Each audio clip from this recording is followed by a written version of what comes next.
presensya daw po ng puwersa ng militar ng Germany mga sangkay ay dumarami po dito sa Asia.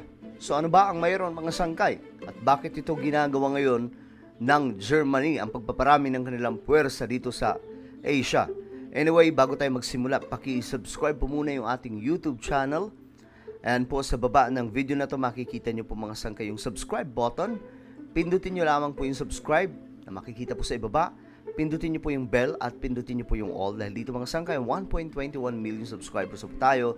Paraming po tayo ng parami. No? Kaya naman kung hindi pa po nakakapag-subscribe, alam mo na po ang iyong gagawin.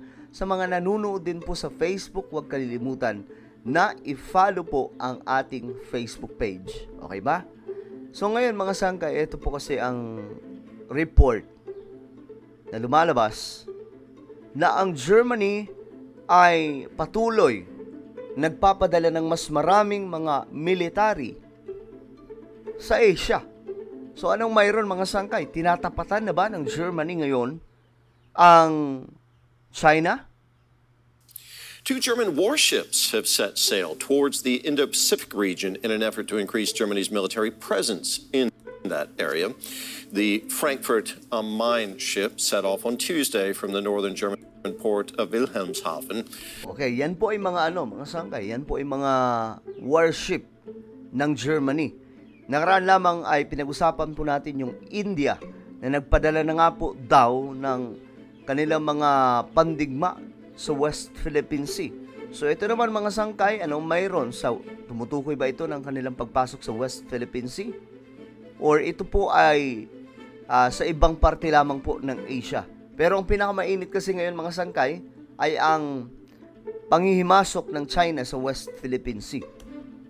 German Defense Minister Boris Pistorius said rising tensions between China and Taiwan. Okay. So, ang dahilan ay dahil po sa tensyon na tumataas ng Taiwan at China. And over the South China Sea, we're putting pressure on freedom of navigation and trade routes. Ano daw? Tingnan nga natin ulit mga sangkay. China Sea, we're putting pressure on freedom. Said rising tensions between China and Taiwan and over the South China Sea. Okay. So, tensyon ng China sa Taiwan, pero nabanggit po ang West Philippine Sea dito. Isa po ito sa dahilan kung bakit daw po dumarami itong mga warship ng Germany dito sa Asia. So, kasama po dyan yung West Philippine Sea na kung saan pinag-aagawang teritoryo ng Pilipinas at China. Kaya nangihimasok po itong Germany. At mukhang may balak po talaga sila dito na gumawa ng mas matigas na hakbang against China. We're putting pressure on freedom of navigation and trade routes. Well, for more on this, let's go now to DW's chief political correspondent, Nina Haza. Nina, why is Germany sending two warships to the Indo-Pacific now? Okay, maganda yung tanong. Bakit nga ba nagpapadala ng mga warship itong Germany dito sa Asia? Well, basically to demonstrate on the ground that Germany is a reliable partner for all those countries in that region that, like Germany, believe in international cooperation and the rule-based international order, and believe in that principle that Chancellor Olaf Scholz keeps talking about. What must count is the strength of the law and not the right of the strong one. So to be honest, Germany neglected the Indo-Pacific for decades, and over the last few years the recognition has grown here in Berlin that the area is becoming hugely important with all those rising powers like India and China. Okay, so kung noon mga sangkay daw parang tahimik itong Germany, parang Japan din, 'di ba? Nung ikalawang digmaang pandaigdigan, Japan at Germany po yung pinakaano diyan mga sangkay, pinakamatinding highlight sa kasaysayan ng ating mundo.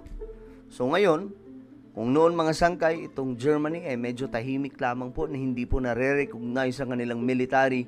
Ngayon po mga sangkay ay iba na po. Talagang nakikita na po, nare-recognize na po ng international itong paglago ng kanilang militar. playing a more significant political role in the international institutions, and the area is also hugely significant because Germany is an export-focused country. So it does need stability for its trade routes in that region, and it needs its partners there. And Russia's illegal war against Ukraine is threatening that principle of respecting territorial integrity worldwide. And here there's a growing recognition in Berlin that politics cannot just be done via the telephone or a Zoom call. You need to show yourself. You need your people to get to know your partner's people. They need to do military exercises together and practice that regularly. That's what's in their Indo-Pacific guidelines that Berlin gave itself in 2020, and that's why they're sending those ships. Okay, so sa madaling sabi, mga sangkay, sa term natin, minsan hindi lang kailangan daw sa idaan sa pamamagitan sa mga salita ang lakas o pagpapakita ng lakas ng Germany.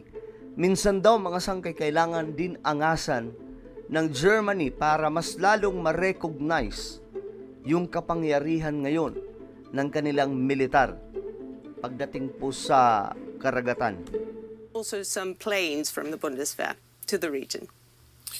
Nina, stay with us because this Indo-Pacific mission is part of a much bigger shift in Germany's approach to security and defense, and we want to take a look at that because the war in Ukraine has prompted a so-called Zeitenwende, as you know, or turning point in how Germany is dealing with security matters and what it's doing with its armed forces. Okay.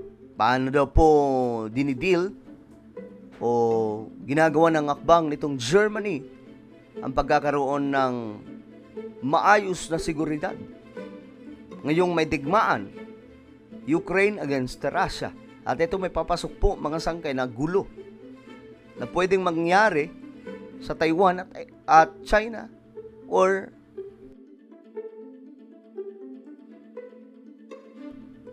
pwede rin mga sangkay ang Pilipinas at ang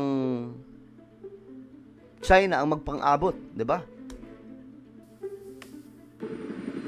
For the pilots of the Bundeswehr's air transport group, this is a big deal. Finally getting a shot of the Chinook heavy-lift helicopter. This, though, just a training exercise on Dutch machines. The aim is for the Germans to be ready to fly in 2027, when their new Chinooks arrive to replace the decades-old Sikorskis. The new helicopter flies much faster than the old one. It can okay, ito na. Show of force na nga po talaga ito ng Germany. Baga, itong aming mga helicopter ay mas mabilis ito kumpara sa iba. Transport about twice as much as our old helicopters and is equipped with the latest technology. So, of course, it's a big step for us into the future. The price tag for the 60... So, ng World War II, mga sangkay, tandaan mo natin ang Germany po sa pangunguna ng Nazis na walang iba kundi itong si Hitler. Sila po yung isa sa mga rockstar at the time ng World War II. At ngayon, mga sangkay, nagpaparamdam na naman po ang Germany. Na tila baga parang sinasabi nila na, teka lang, China, tandaan nyo, kami ay malakas din. Tandaan nyo, nung World War II, isa kami sa kinakatakutan noon ng buong mundo. Parang ganun po yung dating. The odd Chinooks is 7 billion euros. New hangars will be built here to house them. And not only that, the state-of-the-art is really built Grabe, ito po yung mga pandigma where defense system will also Germany. be located here at a cost of 4 billion. And the runway is being widened to allow NATO aircraft to land here. So sobrang active ngayon ng Germany. All of that means that this militar. airbase south of Berlin is being turned into one of the most important in Europe. You can really see that we're making history here. You can say that we will be the future home of the Air Force's heavy transport helicopters, making us one of NATO's largest helicopter bases outside the US. It's being paid for out of a one-off 100 billion military modernization fund. Grabe. Set So up ngayon ang Germany, no, nagpapalakas talaga sila ng kanilang mga kasundaluan o puwersang militar. after Russia invaded Ukraine. For decades, Germany has missed NATO's 2% target on defence spending. In 2024, it hit that target. Now the question is what happens once the special fund runs out.